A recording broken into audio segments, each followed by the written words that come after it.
Hello, Kurt Jackson, Retirement Income Strategist with KJ Financial in Liberty, Missouri, here with this week's Your Money Matters. It's Monday morning. I'm already messing up. To piggyback on our theme from last week, we're going to continue to promote our free educational workshop, which is Tuesday, June 23rd. The year's 2015. Since this is recorded, it'll be out there, so I want to make sure we put the year in there. We're going to do it at the Woodneath Library in Kansas City, north of the river. And it's the smart ways to boost your Social Security income. Today we're going to look at, will your 401k and the income you can create from your 401k and Social Security, will that give you enough to enjoy an active lifestyle in retirement? We're going to do a hypothetical situation today on John and Sue. They're both 61. They're looking ideally to retire at age 66. Their current income's $80,000, and they anticipate in order to live that active lifestyle in retirement that they're going to need roughly $80,000 to be able to do that. They have around $650,000 in their 401k, plus they've been putting in $8,000 a year, and they're planning on continuing to do that through age 66. Okay.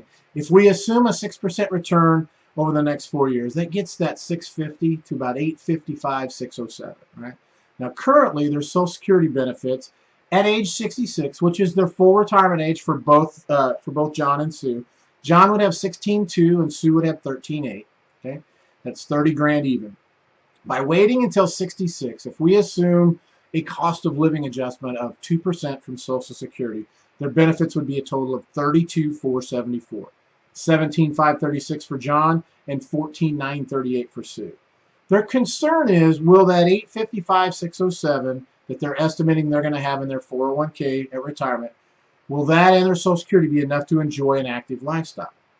If we use the rule of thumb, traditional retirement income says that 4% withdrawal rate, where you can take 4% of your portfolio, adjust it up for inflation, and have a good chance of not outliving your money. Okay, what would that do for them? Well, 4% of $855,607 is $34,224. So if they've got $855,607 at age 66, they don't know if they're going to have that. They're just estimating that that's what they'll have. Okay, their income would be $34,224 from their portfolio plus $32,474 from Social Security. That's $66,698. Right? Lower, quite a bit lower than that 80, and they're not sure that that would be enough. After they had us run their situation, we ran their situation through our proprietary Social Security planning software. They found a strategy where they could have John file and suspend at age 66, which is his full retirement age. Doing that allows Sue to claim her spousal benefit, which is 50% of his, which would be $8,940, okay, from age 66 to age 70, which then she could then turn on her Social Security benefit. If John waits to age 70 to turn on his Social Security, thanks to the guarantees in Social Security and that assumed 2% cost of living adjustment, his benefits would then be $2,560. And then at age 70, Sue could turn on her benefits, and they would have been growing too, and they would be $21,768. So now that Social Security income at age 70 would be $47,328, okay? Considerably higher than what it would have been at 66. In fact, it's $14,854 more than they would have had at age 66. So how much more in their 401k would they need to create that difference in income? At the 4% withdrawal rate, it would mean an additional $371,350. How long would it take for them to create that money? The problem is that they want to retire at age 66, but doing so means that their income would be about $66,698. They're making that $80,000. They don't think that's going to be enough for them to be able to do all the things that they want to do in retirement. That extra $14,854 would take them, plus what they're pulling from their retirement portfolio, would give them $81,552. It's a little more than the $80,000 they think they'll need. They just don't want to wait till 70 to retire. So let's look and see if we can find a way to bridge that income from 66 to age 70. With the 2% cost of living, that would be a total of about $133,844 that they would need to bridge their Social Security income from age 66 to age 70 so they could wait. But remember, with this new strategy, John files and suspends, Sue gets $89.40 in spousal benefits a year, so which adjusted for 2% cost of living is about $36,847 over that 4-year period from age 66 to age 70. So the total amount they need to bridge that income, if we still try to retire at 66 over that 4-year period, is about $96,997. If we use 90 grand of their money and put it in the right vehicle, we should be able to accomplish that. So that means if we take 90 from our 855,607, we've got 765,607. At the 4% withdrawal rate, that's 30,624. Where does that leave John and Sue? See, they've got 30,624 from their retirement money, 8940 from Sue, okay, from Sue's spousal security benefit, and then if we bridge that with that 23,534 a year, the income, and that's that income bridge that we built, and that'd be a total of 63,098. Still well short of our $80,000 goal. So it looks like they may have to wait to 70 to have a chance to do this, all right?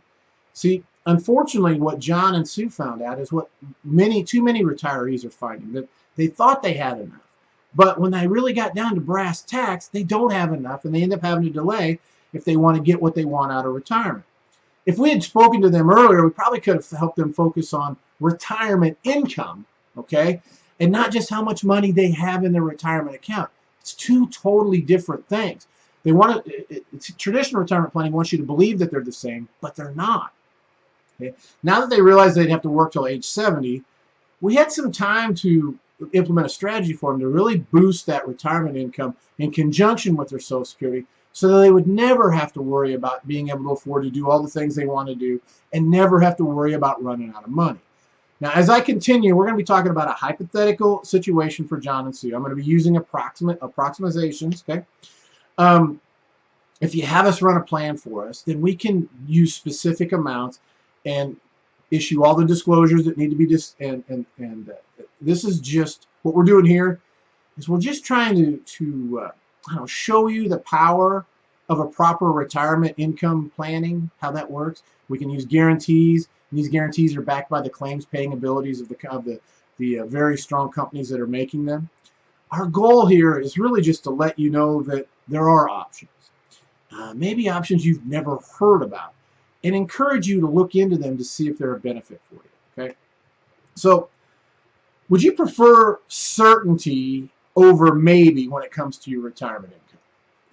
What if we took about $358,000 of that current $650,000 that John and Sue had at age 62 and made sure it would create a lifelong income no matter how long they lived, and we would turn that income on at age 70? And then when we combined it with their $47,328 in Social Security income, that would give them that $80,000 magical, and $80,000 a year magical number, right?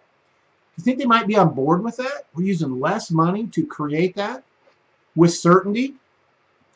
So what if we took the remainder of that $650,000 to create a worst case scenario of two different incomes? One, they could optimize by turning on at age 75, okay? Because we've got to plan for inflation in retirement too. We don't know how much it's going to be, but we need to make sure that income is growing also, right?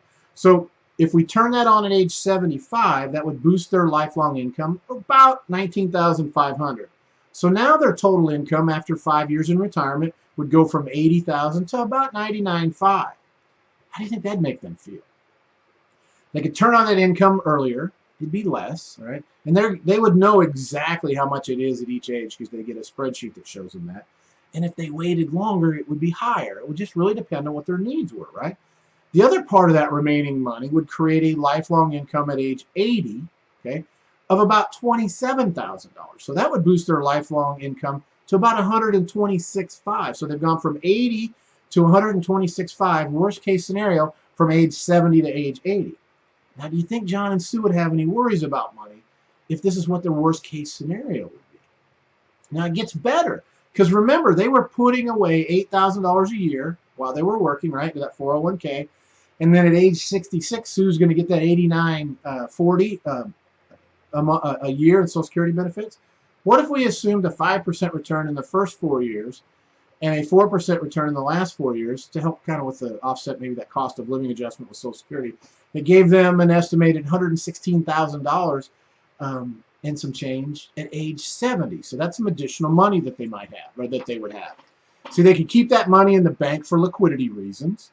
If they wanted to leave some money behind for their loved ones, their charity, their favorite charity, a church, maybe their alma mater, and they could qualify at age 70, they could take that $116,000 and multiply it to maybe as much as $200,000 or more, but still have a majority, if not all of it, available if they needed it, okay?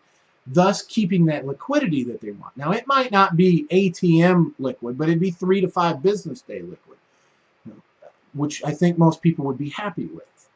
Or if they felt that lifelong $126,500 income that they would have at age 80 wasn't enough, they could use it to maybe create another $10,500 in lifelong income at age 85, and maybe another $7,500, about $7,500 at age 90. Would those be good options to have? Okay. You want to know what makes this plan even better? You know that 4% withdrawal rate that gives you a good chance of not outliving your money? It's used a lot with traditional retirement planning. It's estimated to be failing at an extremely high rate. See, when that was found, that 4% was found to be a safe rate, was about 25 years ago when interest rates were much, much higher. I've seen new academic research that have safe withdrawal rates as low as 2.53%. So that 855,607 wouldn't create 32,224 like we thought it would at 4%. It would create just 21,647. Ouch. See, one of the biggest problems with traditional retirement planning is that their main focus is building this big number in an account that might not be the best one to create income from. So they're not focusing with the end in mind. Because in the end, don't we want our retirement money to create an income that we can't outlive, that gives us enough to do all the things that we want to do, whatever that is? So which type of retirement income plan would you prefer? Right? Well, either way, even if you like the traditional, that's fine. Social Security is still going to be a big a part of your retirement income plan for a majority of Americans. Would it make sense to better understand how much, to make sure you'll get the most out of it? So you can then look at what you'll need your 401k money to do. Right? Well, as luck will have it, you got a great opportunity at our free educational workshop. It's a big surprise, right? The smart ways to boost your Social Security income. It's Tuesday, June 23rd, 2015 from 7 p.m. to about 8:15 p.m. It's at the Woodneath Library north of the river in Kansas City, Missouri. You can register for it online at www.socialsecurityliveevent.com, okay? Or you can email me at kurt@kjfinancialonline.com. If you can't make it to that, don't fret, all right? We've got the same event. It's free, it's on demand, and online, so you can watch it at your leisure. And you can register for it at www.maxmyretirementpaycheck.com. Okay? Don't you owe it to yourself to at least check it out? We're not talking chump change here, all right? Now, once you do, if you do want to see what a comprehensive retirement income plan might look like for you, you'll have an opportunity to do that also. Hey, I want to thank you for tuning in. If you found value in today's Your Money Matters, please share the link with your friends, family, anyone you care about. They can really be anywhere around the country. And be able to still see our smart ways to boost your Social Security income workshop, since we have it available online. We hope people come out to the live event. They tend to get so much more out of it because we have an interactive thing there. So I appreciate you tuning in. Share the link with anyone you think might benefit from having more Social Security income, more retirement income. And if you have any questions, you can email them or call me on my direct line. The information's up there on the screen now. But I want to thank you again for tuning in. Make sure you tune in each week. We try to put one of these up every week unless I get too swamped with kid stuff going on or a holiday mixes things up. But thanks for tuning in, and we will see you next week.